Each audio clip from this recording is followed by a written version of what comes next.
यह कोई साधारण जीव नहीं थे। ये अजीबोगरीब योकाई थे जो हर रात ठीक 9:50 पर नर्क से बाहर निकल आते थे। इंसानी दुनिया में कदम रखते ही उनका पहला काम होता था रहने की जगह ढूंढना। एक का गला अनंत तक फैल सकता था, दूसरे की जीभ मिट्टी और गंदगी को छाट कर निगल जाती थी, और तीसरा था एक लाल छतरी जैसा योकाई जो बस एक पैर पर कूदते हुए चलता था। असल में उनका किसी को नुकसान पहुंचाने का इरादा नहीं था, उन्हें तो बस लोगों के साथ शरारतें करने में मजा आता था। कभी दरवाजे की झिड़ी से औरतों को झांकना, कभी बाथरूम में बैठे किराएदारों को घूरना, सब कुछ बस इंसानों के थोड़ा और करीब आने के लिए। कतारों ने योकाई से भिड़ंत की, उन्हें घायल और थका दिया। माफी मांगने के बावजूद योकाई वापस नर्क लौटने को तैयार नहीं हुए। वहाँ वे जीवित नहीं रह सकते थे। कतारों उन्हें ले जाना चाहता था, लेकिन मकान मालिक का दिल पिघल गया। उसने शर्त रखी, अगर वे अब शरारतें नहीं करेंगे तो उन्हें रहने दिया जाएगा। योकाई ने हामी भर दी। उस दिन से जब भी इंसान पास आते वे अचानक गायब हो जाते, और सालों तक वे शांति से इंसानी दुनिया के साथ जीते रहे। फिर एक दिन मकान मालिक की बेटी अन्ना का जन्म हुआ। शुरू में योकाई उसे बेहद प्यार करते थे। वे उसके साथ खेलते, उसे राह दिखाते और अपनी अजीब तरीकों से उसकी परवरिश देखते। लेकिन धीरे धीरे उन्होंने महसूस किया कि अन्ना को अपने सहपाठियों या और बच्चों से कोई मतलब नहीं था। वह सिर्फ उन 3 योकाई के साथ रहना चाहती थी। पर सच्चाई यह थी कि वह इंसानी दुनिया से जुड़ी हुई थी। इसलिए एक दिन योकाई ने फैसला किया कि वे गायब हो जाएंगे, परछाइयों में छिपकर बस दूर से उसकी रक्षा करेंगे। जब भी उसका पिता कहता कि योकाई बस सपनों की कहानी है,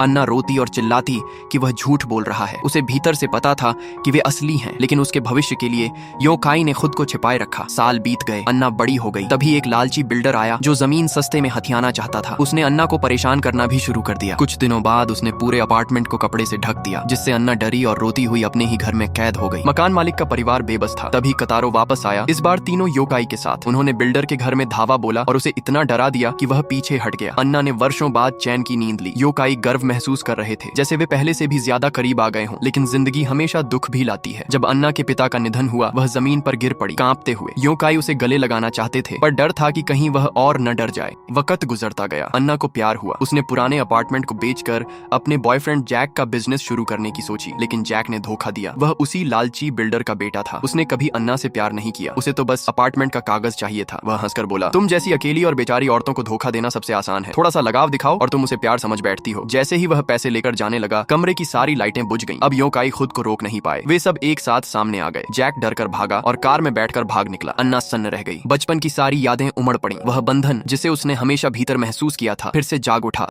उस रात योकाई और आगे बढ़ गए। वे जैक के घर पहुंचे, पैसे वापस ले आए और उसकी आंखें छीन ली ताकि वह कभी किसी को धोखा न दे सके। अपार्टमेंट फिर से पवित्र हो गया। जल्द ही वह जगह एक सुरक्षित आश्रय बन गई, जहां योकाई आराम से रह सके। पुरानी इमारत में हंसी और गर्माहट फिर लौट आई। अंत में साबित हुआ कि असली राक्षस योकाई नहीं थे। असली भय तो इंसानी लालच की कुरूपता थी। तो बताइए, अगर योकाई आपकी जिंदगी भर आपके साथ रहकर आपकी रक्षा करते, तो क्या आप भी उनके साथ जीना पसंद करते?